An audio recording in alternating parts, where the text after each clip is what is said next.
There is lots of advice out there about your website. Some of it's incredible advice and some of it is just wrong.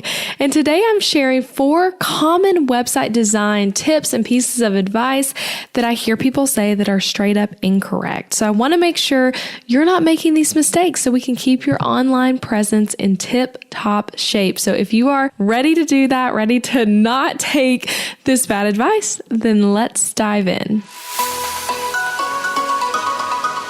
Hey guys, it's Elizabeth McCravey, and you're listening to the Breakthrough Brand Podcast. Each week, I'll bring you workshop-style trainings that teach you how to stand out online, design success from the inside out, and create a breakthrough business.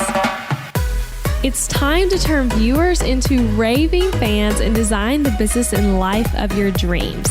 I'm so excited you're here.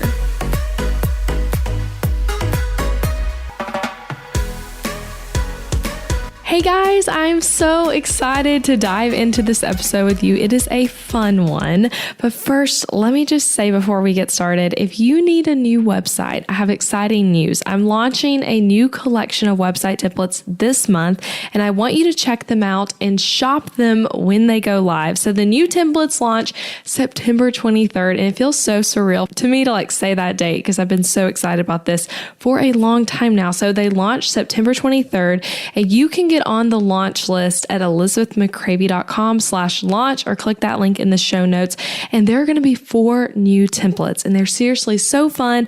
They're so strategically designed and they're so easy to use. And I cannot wait to share them with you. And if you're listening to this episode in the future, then cool news, just go ahead and shop the new templates now at elizabethmccravey.com/shop. There are always templates there for you to buy, show it website templates that are strategically designed and super gorgeous. So go check that out. And if you are interested in getting info and some insider stuff for those new templates, get on the launch list, elizabethmccravey.com/launch. Okay, so excited. Let's dive into this topic now. So as I go through these various points, I just want to note, I'm saying that the bad advice as the point. I don't want you to halfway be listening and be like, wait, she said to do this thing. No, I'm saying the bad advice. And I'm going to dive into why it's bad and the correct advice and all of that kind of stuff. So just clarifying, in case you're someone who's halfway listening. I know I do that on podcasts a lot. Okay, so let's just go. The first one, bad piece of advice about website design. Be sure to tell people as much as possible about your business and services. So that is a piece of advice you might hear someone say, that you got to be super detailed about everything there is to share about your business in your website copy, which website copy simply means the words that go on your website. So getting super detailed and into the nitty-gritty stuff in your website copy, like sharing as much information as possible, things like that. I often hear this advice, but the truth is that less is more when it comes to your website copy. People actually just want to know what they need to know in order to make a buying decision, not everything under the sun about your company and all the details of every single thing relating to your services, all of that kind of stuff. We can tend to want to be so wordy in the way we talk about our services, our company, all of that kind of stuff. But when we get really wordy, we're often not actually focusing on the stuff that will help people decide whether or not to buy from you. And I actually did 2 episodes a little ways back about marketing, how to really speak to your ideal customer in your marketing. I kind of get into this a little bit there, but just you don't need to say all the random stuff. You need to focus on what really matters. So don't overdo it in your website copy. Keep it short and sweet and to the point, especially when it comes to your services. So I actually believe there should be different levels of information sharing when it comes to our services. So basically, there's your website, which is what we're talking about. Then that's there for anyone to see the content on it about your services. That's the stuff that your competitors can see, that random people who might not even be interested can see. Everyone can see it. And then there's another set of information that's what a potential client will learn after reaching out to you about working together. So that's maybe the lookbook you send someone, or the service guide, whatever you want to call it, what you tell someone on a phone call who's considering working with you, that type of stuff. And then after that, there's what a client learns when they actually sign up to work with you, which is what goes in the contract. or like their client welcome guide, that kind of stuff. So those are like all different levels. And I think a problem I often see and advice I often see people give is that basically everything in all of those levels needs to be on the website. So that means that you end up putting the basic information, the stuff that someone who's seriously interested in working with you wants to see, and then the stuff that your clients are going to see. It's like all in your website. And that's just so overwhelming and confusing because people want buying decisions to be simple and clear, not a complicated amount of unnecessary information that they have to sort through to figure out what matters and what's important. So, for example, I had a client once who wanted to put a lot of information on their website about their services, literally what we're talking about. And I have that happen sometimes, but this particular time, they were wanting to put, and I feel like this is a great example because they had been advised on this, they were wanting to put all the details about what payment structure is like with them, as in like what date the payment's processing, exactly how much each payment is, and exactly what happens if you don't pay on time, like the kind of stuff that really should be in your contract and your client welcome packet.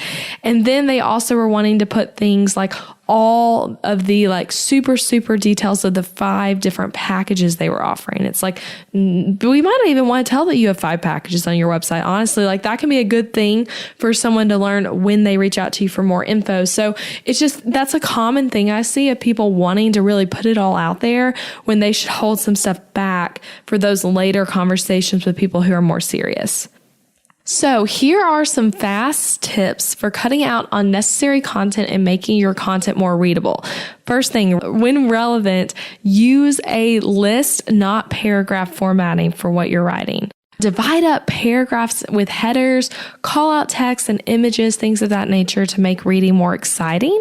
And then when in doubt, literally just cut out the stuff. Like if you're looking at what you wrote and thinking like, oh, I don't really know if they need to know that about my packages in order to make a decision, cut it out. Less is more. People don't want to read a ton of stuff on your website. They want you to get to the point. And one really cool thing, my website templates, that I'm a designer. I design website templates and custom design.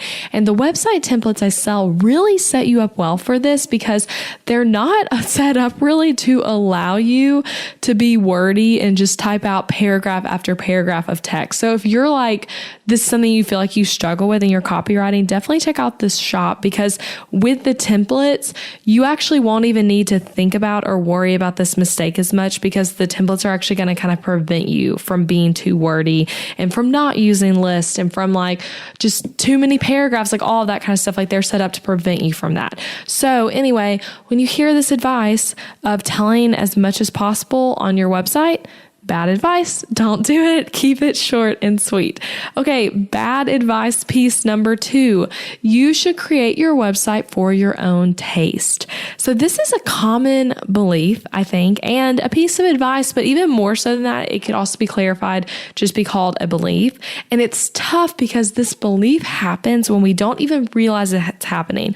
We're often subconsciously trying to create our website for our own taste without even considering what is my ideal client's taste and how is it different from mine.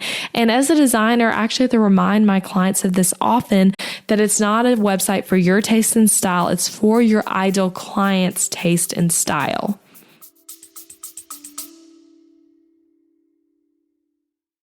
Interrupting this episode with a suggestion for the small business owners listening.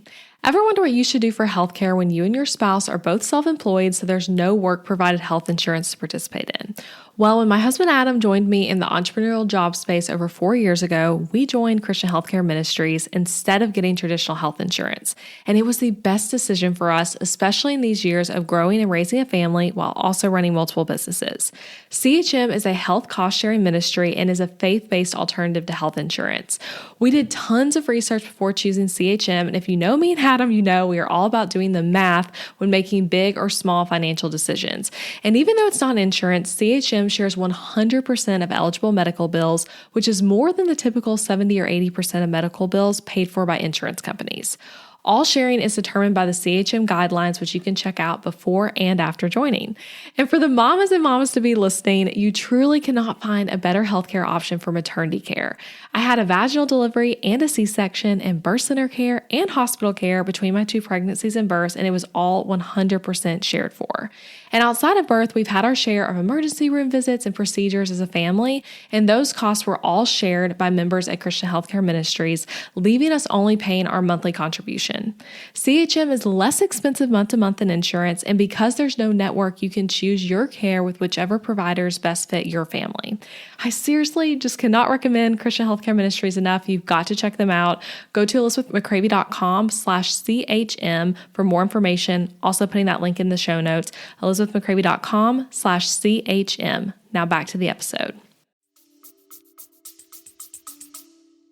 And the cool thing about a lot of the people I work with, which is like just a thing to clarify in this, oftentimes you're going to be really similar to your ideal client, but not always. Like, for example, if you're in the coaching space, which last week's episode was for you guys, if you're a coach, listen to that one. But if you're in the coaching space, you're going to be similar to your ideal client because they're usually you a few steps behind. And that's whether you're a business coach, an online educator, a course creator, all of those kinds of things. You're often creating content and creating things like products, services that are for yourself steps behind. So your taste might be really similar, actually. I find that in the personal brand space, it's like the time when this is most like okay of it being a little bit more for your own taste, but you still have to consider your ideal client, how their taste is, how it's different than yours. And as an example, let's say you're a male. Shout out to my male listeners. But let's say you're a male who owns a wedding photography business. Your design taste might be very masculine, maybe lots of dark colors and really masculine font choices and things like that. But your ideal client is likely looking for a more romantic and feminine design aesthetic when they're shopping for their photographer. So you want the way you've set up your website to speak to them, even though that might not be your personal taste of how you'd like decorate your home or whatever it is. So regardless of your industry, don't just think about your taste, think about your ideal client's taste. And a good rule of thumb, because I know many of you guys are in the personal branding space, your coaches, your photographers who use your own name, all of those kinds of things. If that's you, just like think about how your taste is different from your ideal clients. Don't necessarily like freak out too much if you like your website. That's not what I'm saying. I feel like that's another misunderstanding about this is like people hear someone say your website is for your ideal client, not for you. But it's like you should actually still like the way your website looks. I've heard sometimes designers use that as like a way to say, trust what I'm designing, not what you want it to look like. But I think another way to put that is like you should also actually like the way your website looks, but it might not necessarily be your exact style, like the colors that resonate with you as a person. Sometimes it's going to be a little different. Okay. So that's a little bit of a complicated one, but I still think it's bad advice that when people say you should create your website for your own taste, you should actually create your website to be something you like. And also, more importantly, something that your ideal client is going to resonate with, be attracted to, all of those things. So think about that as you're designing. And another I'm getting off my notes here, but I always like to think when I'm designing of how do I want people to feel when they're on the website. And I still remember when I redesigned my website, I guess that was a little over a year ago when I last redesigned it.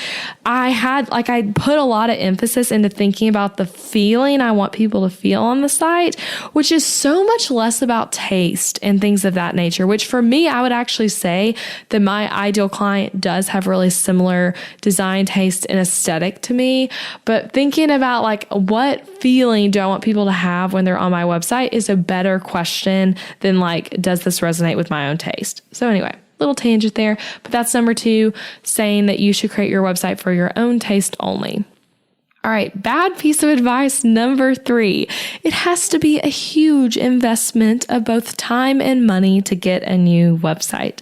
This is the falsest one of them all, and something I often hear people say, or is just a belief that people have, thinking that a good website has to be very expensive and very time consuming for it to be truly good. Like if it's really good, Elizabeth, then it'll be expensive. And I'm like, no, that's actually just not true. And I hate this advice so much because it often stops people from getting a website when they really need one, because they have this hang up that it's going to cost them like all the money they have set aside for their business, when really it's not. So to clarify, yes, custom website design is more money than, say, buying a template, which I sell both. But of course, the price still varies greatly depending on what you're getting and how experienced the designer is. So with me, custom design is not cheap by any means. I do go all out and give you every single thing you could possibly need for your website. It's very all-inclusive, so to speak, of a package. It's not cheap. But I also think it is priced fairly.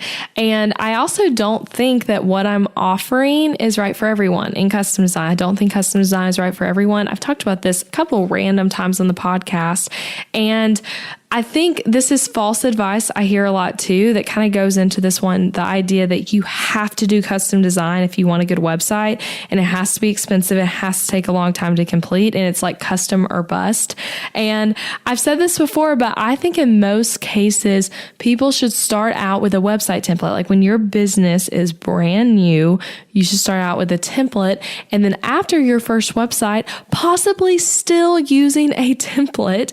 And I think a template can work for anyone at any stage of business, which is why I really love templates. And I obviously really love custom design too. This is a huge part of my business, but I hate it when people get bogged down into thinking there's only one way to get a website, and it has to be stressful and financially taxing, all of that kind of stuff for it to be any good, because that's just not true. And with a template from my shop, it's easy to use, which allows you to get your website up quickly without any prior knowledge of how to design a website. And they're beautiful and strategic, which helps your website work for you, helps you build your clientele and really grow your business. And they're not going to cost you a year of savings or a month's salary or anything like that. They're very affordably priced, and they come with an entire training course on how to set it up, plus real one-to-one customer support with me. So for me, it's a win-win-win to get a website template. And also on that same note though, like custom design also doesn't have to like drain the bank, because I think if you're getting custom design at the right point in your business with someone who's a really experienced designer, it might cost more money. It's still not draining your bank account, because your business is making enough money to support the more expensive design choice, if that makes sense. So I know some of that's a little confusing, but yeah, that's the third false thing I hear, is that your website has to be super expensive and take forever to get up, which is just not true. So don't believe this one. Okay. So the last one, you guys, number 4, the bad piece of advice. Once your website is done being designed, you don't need to update it. And this is so far from the truth, but unfortunately, a lot of people think this way. And I'm like, not only do I know people think this way because it's advice given, but also like I've had to like break this mindset with a lot of my clients of like, hey, your website's actually not done. Like we're done designing it, but it still needs to be maintained. And a lot of people think this way, unfortunately. But in reality, you need to update your website frequently in order to maintain good SEO, which means search engine optimization. It is the work of making sure your website gets found on Google. And also like even besides search engine optimization, like your website just needs to change because your business changes, like your service changes, your price changes, you need to create content, like all of those kinds of things.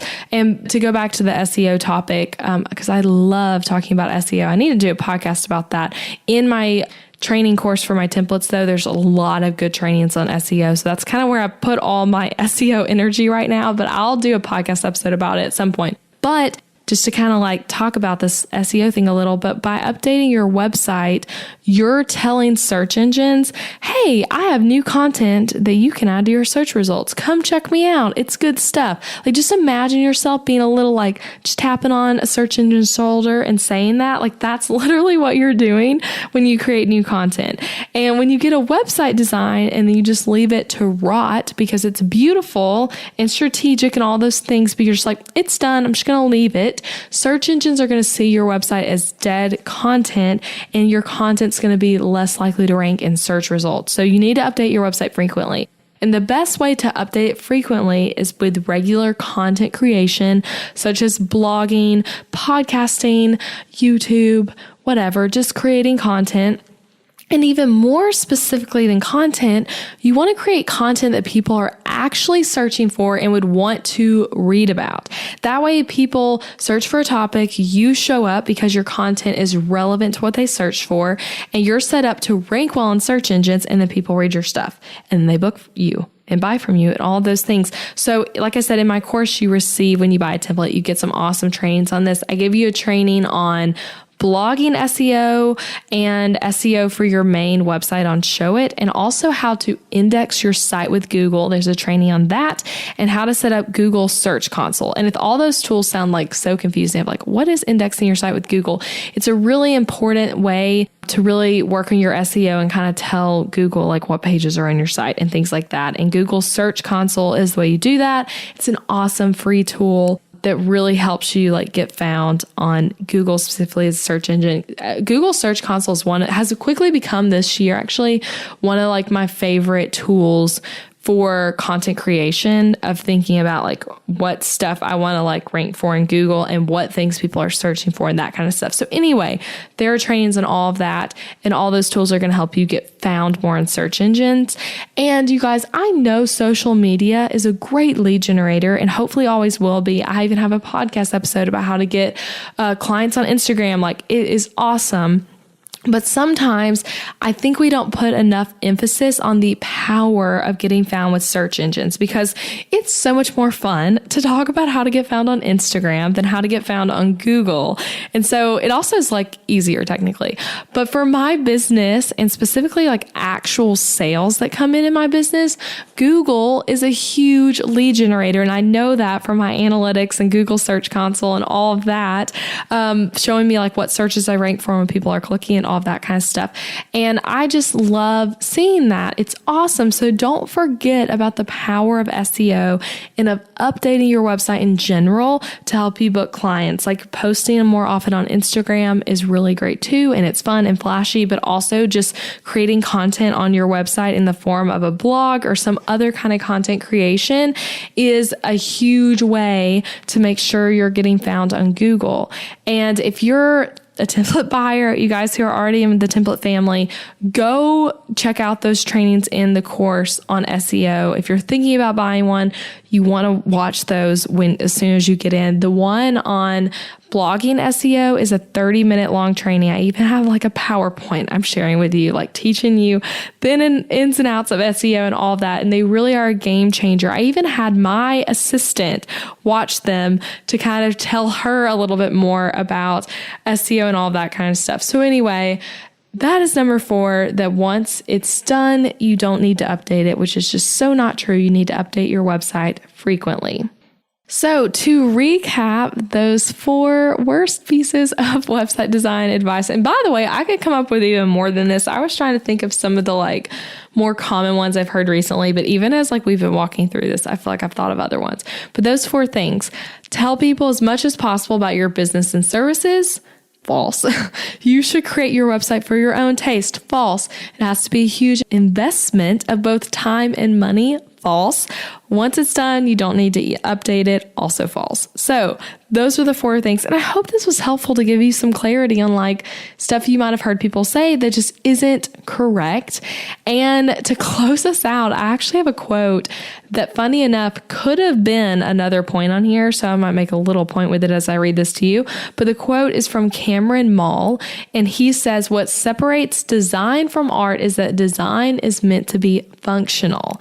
That is another thing, just to throw in a like quick number 5 bonus worst advice, is that oftentimes people think that your website needs to be like crazy, crazy, crazy artistic and like in a work of art. That's great if it's very artistic, but it also needs to be functional. And sometimes people forget that in the designing process, that like this has a function, it's supposed to do something. And art doesn't necessarily, like a painting on your wall, have the same kind of functionality that a website needs to have. So anyway, side tangent, but his quote says, what separates design from art is that design is meant to be functional. And I really love that and agree with that. So you guys, I hope you enjoyed this episode. I will be back next week with 3 episodes on the same day, which is like, what the heck? What are you even talking about, Elizabeth? Well, you have to wait and see. But on Tuesday, there will be 3 episodes released, and I'm so excited about that. So stay tuned. Subscribe if you're not already subscribed. I also have some bonus episodes coming up. So if you aren't subscribed, you might miss those. So be sure to subscribe, because the bonus episodes will come out on non-Tuesdays, just on random days of the week. So get excited for all that, and be sure to get on the launch list and stay tuned for the new templates launching September 23rd. I am just so excited about these. Like, I'm ecstatic as I'm recording this, just thinking about those going live and you guys getting to experience them and see them and all of that kind of stuff. So anyway, I hope you have a wonderful rest of your day, and I'll be back next week with 3 episodes. Bye for now.